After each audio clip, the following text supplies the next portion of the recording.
Kevin McCullough. And we're back from Times Square with Nicole Parker from the American First Policy Institute, doing a great job talking about law enforcement issues to the nation. And Nicole, we're talking about the lawfare that is being exercised in this country. And President Trump made a big deal about saying, you know, they're doing this to me because really they want to do this to you. I'm just standing in their way. And on some level, America's now seeing that with their eyes wide open. And no more so than some of my friends in the Hispanic communities texting me on Thursday night, and my bride, saying, you know, we fled Cuba because we saw courts doing this to people that we cared about. We fled Venezuela because we didn't want to be under the iron thumb of, you know, a dictator.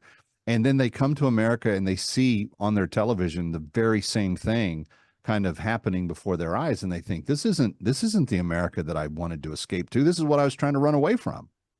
Absolutely. And I myself am a resident of Miami, and I hear it every single day. I had the exact same experience of a very close friend who's Venezuelan. He has waited and waited and waited to get his citizenship, and he finally got it. And then this happens, and he said, look, I left Venezuela to escape this. There was so much corruption. And I remember him. This was like 10 years ago, even while I was at the FBI, and he's telling me about corrupt judges and all this. I'm like, oh, that would never happen here. Not like that. That is just so extreme. Kevin, we're seeing it happen on a regular basis now, and it's time for people to wake up. Yeah. This is not what America was founded on. Lady Justice no longer is blind. It seems that Lady Justice, in many instances, is dead. And that is not okay for this country. And frankly, a lot of people feel, what am I supposed to do about it? I don't agree with what I'm seeing going on, but what am I supposed to do to stop it? I'm some, you know, citizen, you know, sitting in Houston, Texas, and whatever. Everyone actually can do something about this, and that's going to be on November 5th. Whatever side of the spectrum you stand, you need to make your voice heard. And many people do not understand you have more power than you realize. If the election is fair and balanced, as it should be, go vote. And that's where you have a chance to appoint officials, judges, leaders, the president, you know, congressmen, congresswomen, senators. Your voice does matter. Get involved in your community, do things. But yes, November 5th is a very big day. And if this is what they were trying to do to make sure President Trump did not get back into the White House, I think actually what they did is they launched him right back into the White House. Well, the polling shows that. I mean, this trial alone, I think people have had enough. It's just he's now within shooting distance of even winning New York State. The poll that came out Friday after the Thursday verdict put him within 7, but if you take the margin of error, he's within 3. I don't think anybody thought that was going to be the case going into 2024. And, you know, if he picks the right vice presidential candidate, I'm kind of pulling for Lee Zeldin, put him on the campaign trail just in New York and try to take that big state off the board early on election night away from the other side. It'll be interesting to see where it all goes.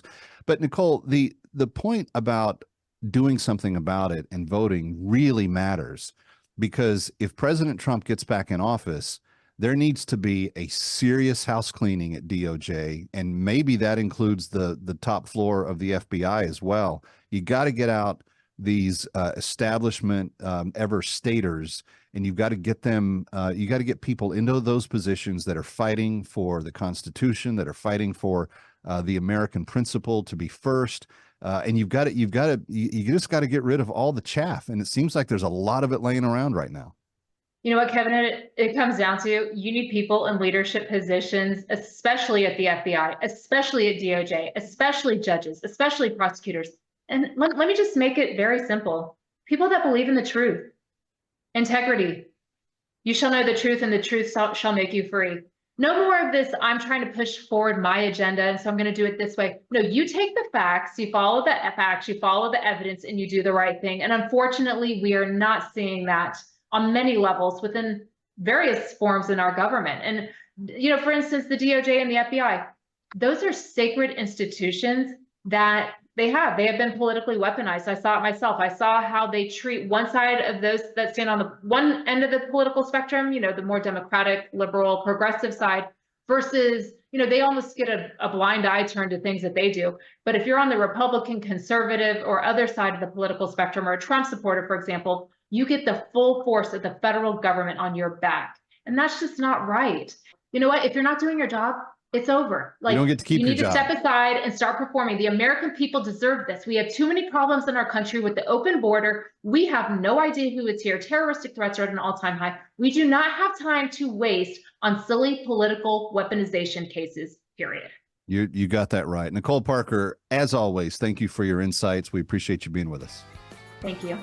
Kevin McCullough coming right back from Times Square in the greatest city on the planet. Don't change the dial. Stick around for more of That Kevin. Next, That Kevin Show with Kevin McCullough.